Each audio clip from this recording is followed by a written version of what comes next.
Dans quelques jours, nous célébrerons la dernière des fêtes de Noël, l'Épiphanie du Seigneur. En Espagne, on l'appelle la fête des rois mages et c'est un jour plein d'excitation pour les enfants et de plaisir pour les parents. L'Épiphanie du Seigneur est la fête au cours de laquelle nous nous rappelons que le message du Christ est universel, qu'il s'adresse à tous les peuples de la terre. C'est donc une fête missionnaire. Elle est rapidement suivie avec la fête du baptême du Seigneur, qui marque le début de la vie publique du Christ. Mais l'Épiphanie est la première des fêtes missionnaires, la première que nous ayons dans le calendrier liturgique. Elle nous parle de la nécessité et du devoir de porter le message de notre Seigneur à tous les peuples du monde, jusqu'aux extrémités de la terre, comme le Seigneur l'a demandé à l'Ascension. L'Église a toujours été missionnaire, depuis les apôtres qui furent les premiers missionnaires jusqu'aux grands saints missionnaires. Je pense bien sûr à un saint François Xavier, mais aussi à d'autres saints. Saint Junipero Serra, Saint Eugène Masseno, par exemple, fondateur des Oblats de Marie Immaculée, Saint Antoine Marie Claret, fondateur des Claretins, Santa Francesca Cabrini, Saint Daniel Comboni, des missionnaires comboniens en Afrique, et tant d'autres. On peut dire qu'au cours de ces 2000 ans, des centaines de milliers d'hommes et de femmes ont porté le message de notre Seigneur dans le monde entier, ont quitté leur zone de confort, ont affronté des risques, des difficultés, des persécutions, et ont même, dans de nombreux cas, payé de leur sang cette œuvre d'évangélisation. Cette œuvre qui consiste à apporter le message du Christ à tous les hommes et à toutes les femmes, dans tous les coins de la terre. Ce travail des missionnaires a été possible parce qu'ils avaient tous quelque chose en commun. Ils croyaient que le Christ est le vrai Dieu et le vrai homme.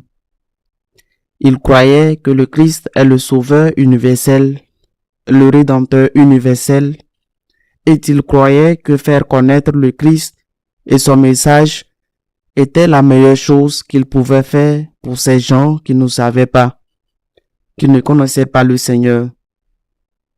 Dans les missions, il y a toujours eu une action sociale. Toujours parce que c'est quelque chose d'essentiellement lié à l'œuvre d'évangélisation. Mais dans les missions, il y a surtout eu une tâche spirituelle, une tâche d'évangélisation. Et je le répète, cela a été possible parce que ces missionnaires, des plus grands aux plus petits, des plus célèbres aux plus anonymes, ont été convaincus que le Christ est le Sauveur et que connaître le Christ est la meilleure chose qui puisse arriver dans la vie d'une personne. Ortega y Gasset a dit que ce qui nous arrive, c'est que nous ne savons pas ce qui nous arrive. Et je ne suis pas d'accord. Comment se fait-il que dans l'Église, il n'y ait plus cet esprit missionnaire, ce feu de l'Esprit Saint, ce zèle pour l'évangélisation, pour le salut des corps et des âmes? Pourquoi? Peut-être parce que nous n'avons plus la foi de ceux qui nous ont précédés et grâce à leurs efforts et à leurs sacrifices, parfois même grâce à leur sang, nous pouvons aujourd'hui être des disciples de Jésus-Christ. Récemment, en ces jours de Noël, le cardinal Müller a publié un article important et très théologique sur la foi en Jésus-Christ comme vrai Dieu et vrai homme. Le cardinal a fait référence à un théologien allemand, conseiller de la conférence épiscopale allemande sur la question du chemin synodal et qui, semble-t-il, a été chargé de voir où la nouvelle morale sexuelle doit aller. Ce théologien a déclaré publiquement qu'il ne croyait déjà pas, qu'il lui semblait absurde et ridicule de croire en l'incarnation du Fils de Dieu. Le cardinal Müller s'exprime à ce sujet dans cette lettre de Noël. Sans réponse claire des évêques responsables, un professeur de théologie du sud-ouest de l'Allemagne peut formellement nier l'incarnation et remettre en question la valeur salvatrice de la mort du Christ sur la croix. L'esprit missionnaire, y compris la transmission de la foi au sein de la famille ou des paroisses, a complètement disparu dans de nombreux endroits. Il ne semble pas se rendre compte qu'il met en jeu le contenu essentiel de la foi chrétienne. Poursuit le cardinal Müller. Ils n'entendent pas et ne voient pas la scie qui coupe la branche sur laquelle repose la bureaucratie ecclésiastique qui les soutient. Non seulement ils n'avancent pas, mais ils reculent. Les données sont là. Des centaines de milliers de personnes en Allemagne, en Belgique, en Suisse et en Autriche se déclarent officiellement apostats. Pourquoi ne veulent-ils pas payer l'impôt religieux? Tout simplement parce que l'Église ne les satisfait plus, ne les convainc plus, ne les sert plus. Moins de revenus, comme le dit le cardinal Müller, de quoi vont-ils vivre? Ils coupent la branche qui soutient la bureaucratie ecclésiastique. Ce qui nous arrive, c'est que nous avons perdu la foi. Nous, catholiques, avons perdu la foi. Nous avons perdu la foi en la foi. Nous avons perdu la foi en l'existence d'une vie éternelle, avant un jugement où nous serons jugés selon nos œuvres. Nous avons perdu la foi que l'Église est sainte. Même si elle est composée de pécheurs, même si nous sommes des pécheurs, même de grands pécheurs, l'Église est sainte. Nous avons perdu la foi que l'Église est un sacrement du salut. Nous avons perdu la foi que c'est ici, dans l'Église catholique, que se trouve la plénitude de la vérité. Benoît XVI a dit que c'est la déclaration la plus provocante que nous puissions faire.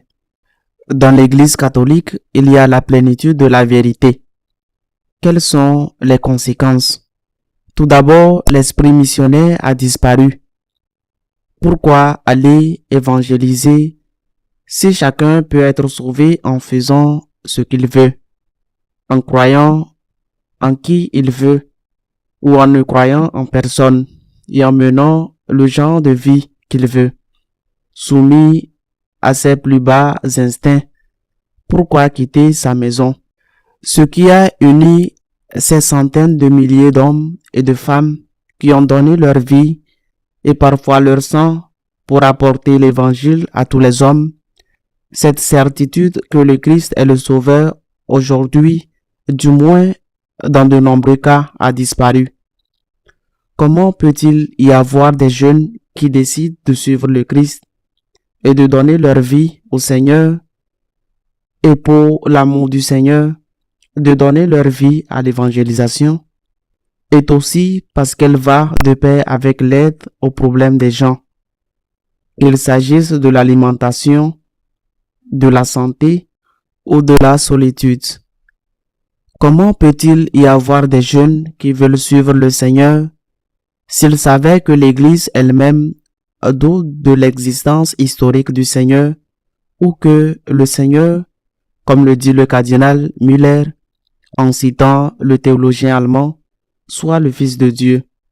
Nous sommes confrontés à une situation de suicide volontaire et collectif qui va de pair avec l'avancée d'autres personnes avec lesquelles nous partageons théoriquement la foi en un Dieu unique, mais qui avancent par le prosélytisme ou par la peur et la violence. Prenez par exemple les attaques terroristes d'origine islamique à Magdebourg en Allemagne ou à la Orléans aux États-Unis. Ils avancent par le prosélytisme. Ils avancent par la terreur. Ils avancent et ils avancent avec leurs enfants parce qu'ils ont des enfants et que les familles catholiques n'en ont pas.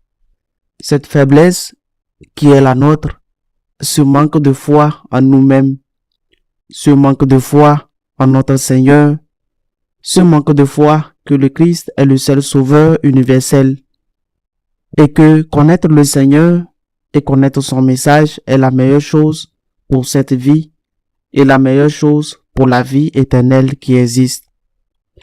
Ce manque de foi nous rend extrêmement faibles face à ceux qui nous attaquent, parfois de manière sanglante, parfois non, mais des attaques quand même, des attaques comme celle de l'inauguration des Jeux olympiques à Paris, ou des attaques comme celle qui a eu lieu avec des blasphèmes et des moqueries intolérables dans les derniers jours, dans les dernières minutes de la fin de l'année et du début de la nouvelle année que nous vivons à la télévision espagnole, alors qu'ils se préparaient à donner le carillon de la Saint-Sylvestre.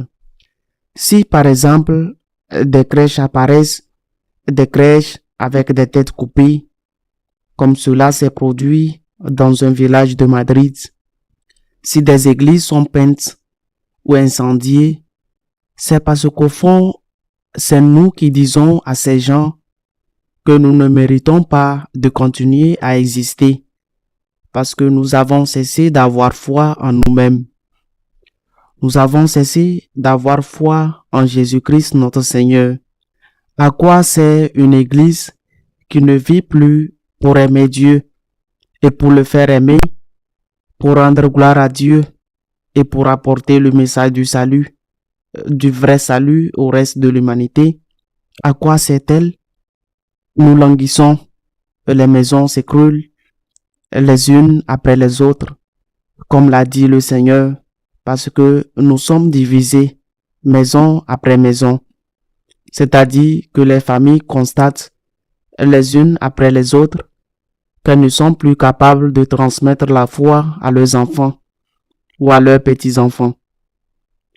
Nous voyons comment les églises ferment les unes après les autres dans de nombreux endroits, parce que les gens ne viennent plus. Nous voyons cela et nous n'en voyons pas les conséquences. Nous n'en déduisons pas la cause. L'Église ne va pas disparaître. Le Seigneur l'a promis et j'y crois fermement. Mais c'est Benoît XVI qui a prophétisé qu'elle serait réduite à un petit reste à partir duquel nous devrions recommencer à évangéliser un monde qui, en s'éloignant de Dieu, se fait le plus grand mal possible à lui-même. Pour ma part, tant qu'il me restera un souffle, je crierai que le Christ est Dieu, vrai homme, qu'il y a une vie éternelle précédée d'un jugement. Il y a la vie éternelle avec Dieu ou la vie éternelle avec le diable. Telle est notre foi. Je crierai que le Christ est le vrai sauveur, le seul sauveur universel. Je crierai que la plénitude de la révélation se trouve dans l'Église catholique et que connaître le Christ est la meilleure chose qui puisse nous arriver pour être heureux sur la terre et pour être avec Dieu au ciel. Je crierai que la Sainte Vierge Marie, l'Immaculée, la Vierge éternelle, est la Mère de Dieu et notre Mère. Je regrette que pour beaucoup, ce ne soit plus le cas. Mais si nous ne revenons pas à la foi dans la foi, si nous ne revenons pas à l'esprit missionnaire, nous serons vraiment réduits à un petit troupeau, comme l'a dit Benoît XVI. Je demande donc au mage d'allumer dans mon cœur le feu de l'amour pour Dieu et la passion, le zèle pour sa maison, le feu de l'amour pour Dieu et le feu de faire aimer l'amour comme il le mérite. Bonne Épiphanie, que le Seigneur compte sur nous comme nouveaux apôtres et missionnaires. À la semaine prochaine, si Dieu le veut.